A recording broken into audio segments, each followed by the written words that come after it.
What's good, YouTubers and YouTubettes?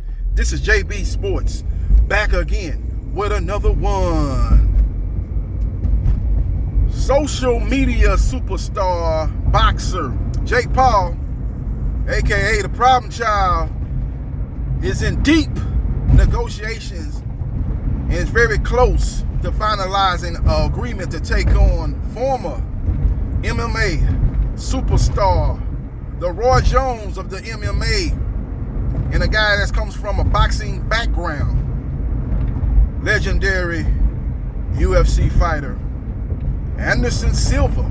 The fight will take place at the home of the Phoenix Suns Footprints Arena on October 29th on Showtime pay-per-view. And if this fight comes to fruition, you got to give Jake Paul a standing ovation.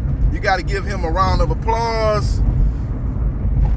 You got to give him his just due, because this is the first fight that he's going to be involved in. If it go down, that's a 50-50 fight. Because the fights that he had in the past, he's been an overwhelming favorite. Now, the Tyron Woodley fight was a very close fight, the first fight, but that was a fight that he was heavily favored going in. Fights before that and after that, he's been heavily favored. Well, he ain't fought nobody since the second fight with Tyron Woodley, as he was a favorite in both fights, and he's been the favorite going into all his fights. Now, you let him tell it, you know, he's done more than anybody's done in his first 5 fights. His 5 wins, 4 KOs. Now, Anderson Silva boxing record is 3 wins, 1 loss. Now, he lost his first boxing fight in 1998. He got knocked out by some guy named Teixeira. I ain't talking about Patrick Teixeira, the former WBO junior middleweight champion. I'm talking about another Teixeira, a Latino fighter. He lost that fight, and then he beat a guy by the name of Julio Cesar. I can't remember his last name. And then after that, he defeated Julio Cesar Chavez Jr., which obviously is his best win. And then his last fight, he stopped Tito Ortiz, a fellow MMA fighter. So if this fight does go down, you got to give him credit, man. He's fighting actually a dangerous fight.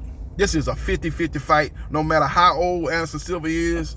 I think he's around 45 plus, if I'm not mistaken, somewhere 45 or older. But he's got a guy that has very good skills, and he's going to give Jake Paul a run for his money. And I believe the reason why this fight is coming to fruition is the last fight involving Jake Paul and Tyron Woodley 2, which was on pay-per-view, bombed. That fight did 65,000 pay-per-view buys.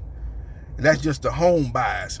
See, people get it kind of twisted. They take the numbers from what you did as far as home pay-per-view numbers, the pay-per-view numbers coming from homes, and they take that and run with it. And those digital numbers, they take a little bit longer to come in. They do that with the Tank Davis numbers. They do that with the Errol Spence Jr. numbers. They do that with a lot of the PBC fighters' numbers. They don't understand that Showtime has a digital outlet for those pay-per-view fights too. And when you combine those numbers, those fights actually do great numbers. And that's probably the case with Jake Paul. He did 65,000, but the digital numbers have not been released. Maybe those numbers are low too. That's the reason why they ain't been released. But I just know that the 65,000 pay-per-view buys that he did in the Tyron Woodley rematch was just from the home's pay-per-view numbers. So we will see what happens, and we will see what transpires. But Footprints Arena, home of the Phoenix Suns, is going to be the venue for this fight if it goes down. It hosts 18,422 is the capacity. So that's a pretty good number if they can sell it out. Again, you got to give Jake Paul credit, but I think this is something that Showtime is forcing him to do.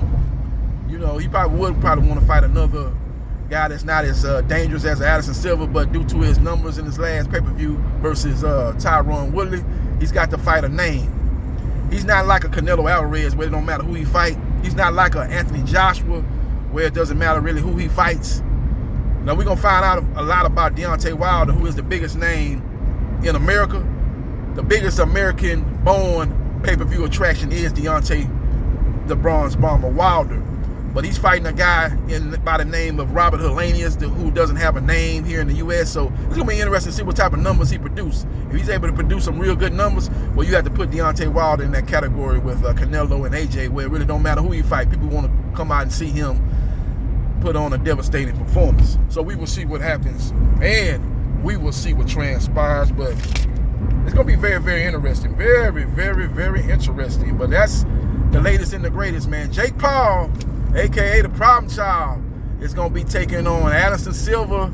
They're on the, I'm going to use a word that Dan Raphael used. They're on the 1 yard line.